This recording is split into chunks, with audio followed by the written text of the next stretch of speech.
Dan satu lagi saya nak sebut, ketua jabatan. Bila ketua jabatan dekat peringkat negeri ialah pengarah negeri.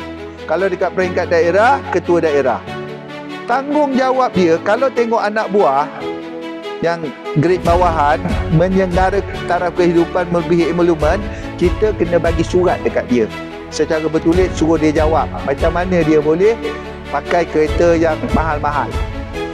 Rumah ada dua, satu banglo, satu rumah teres.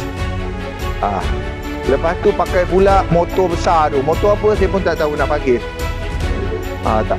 BM tu tak payah kira lah kan. Yang mungkin motor-motor yang harga RM30,000. Kita tahu sebagai KD gaji dia mungkin campur dengan allowance apa semua RM3,000. Mungkin dia kerja lama RM3,500. Boleh ke? Tapi kita biar. Kita boleh diambil tindakan di bawah 3C2. Ingat tu baik-baik.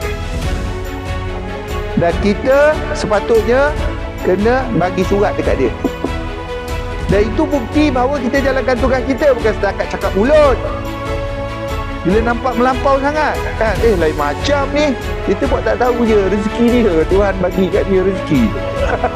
Senang nak jawab. Rezeki ni ada rezeki halal, ada rezeki haram tau.